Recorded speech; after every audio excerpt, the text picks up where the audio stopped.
Hello' বন্ধু বান্ধৱীসকল, আপোনালোক সকলোকে মোৰ চেনেললৈ স্বাগতম জনাইছোঁ। বন্ধু বান্ধৱীসকল, এই পৃথিৱীত বিভিন্ন ধৰণৰ আশ্চৰ্যকৰ প্ৰাণী পোৱা যায়। এই আশ্চৰ্যকৰ প্ৰাণীসমূহৰ ভিতৰত দেহত বিদ্যুৎ শক্তি উৎপন্ন কৰিব পৰা আৰু বিদ্যুতৰ শ্বক দিব পৰা এবিধ জীৱ আছে। এই জীৱবিধ হৈছে ইলেক্ট্ৰিক ইল।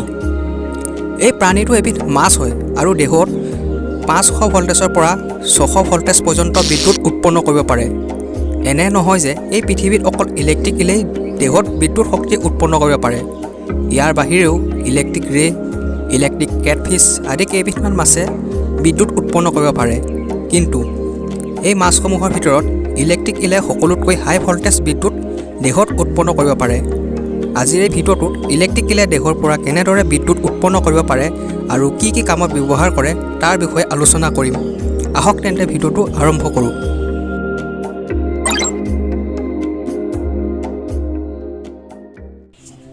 প্ৰথমে জানি লওঁ আহক ইলেক্ট্ৰিক ইলে বিদ্যুৎ উৎপন্ন কৰি ক'ত কেনেকৈ ব্যৱহাৰ কৰে। এই মাছবিধে বিদ্যুৎক সাধাৰণতে দুটা কামত ব্যৱহাৰ কৰে। প্ৰথমটো কাম হৈছে এই মাছবিধে নিজৰ ওচৰে পাজৰে পৰিৱেশৰ উমান ল'বলৈ। ইয়াৰ বাবে এই মাছবিধে দেহৰ পৰা কম পৰিমাণৰ বিদ্যুৎ তৰংগ এৰি থাকে। এই প্ৰক্ৰিয়াটোক ইলেক্ট্ৰমেগনেটিক ফিল্ড জেনেৰেট কৰা বুলি কোৱা হয়। যেতিয়া কোনো প্ৰাণী এই ইলেক্ট্ৰমেগনেটিক ফিল্ডত প্ৰৱেশ কৰে তেতিয়া এই ইলেক্ট্ৰিক ইলে গম পাই যায় ওচৰে পাজৰে কি প্ৰাণী ঘূৰি ফুৰিছে বা আছে। এই মাছবিধৰ চকু বৰ দুৰ্বল, বেছি দূৰলৈকে দেখা নাপায়। সেয়েহে ইলেক্ট্ৰমেগনেটিক ফিল্ড জেনেৰেট কৰি ওচৰে পাজৰে কি হৈ আছে সকলো উমান লৈ থাকে। ইলেক্ট্ৰিক ইলে নিজৰ ইলেক্ট্ৰমেগনেটিক ফিল্ডৰ সহায়ত চিকাৰ সন্ধান কৰে, লগতে এটা ইলে আন এটা ইলৰ লগত যোগাযোগো কৰিব পাৰে। এই ক্ষেত্ৰত ইলেক্ট্ৰিক ইলৰ চেষ্ট অৰ্গেন নামৰ এটা অংশ আছে, একেবাৰে নেজৰ ফালে থাকে। ইয়াৰ সহায়ত এই সকলোবোৰ কাম কৰে।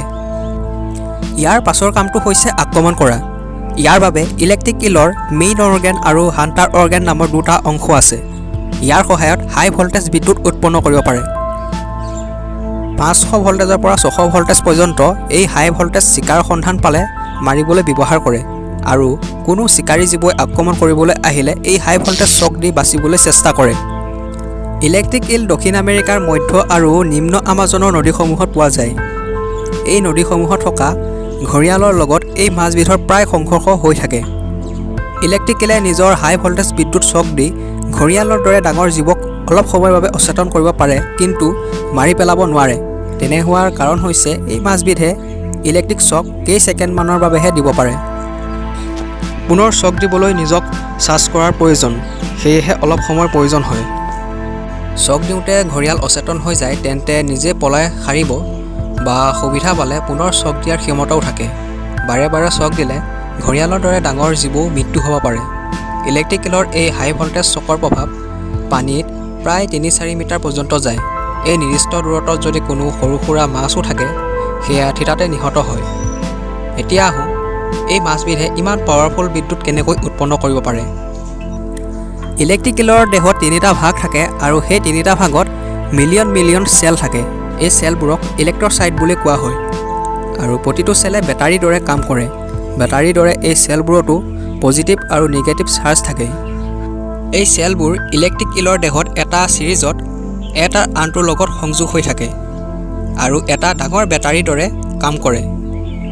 যেতিয়া কোনো জীৱক আক্ৰমণ কৰিবলগীয়া হয় তেতিয়া ইয়াৰ চেণ্টাৰ নাৰ্ভাছ ছিষ্টেমে কামাণ্ড দিয়ে।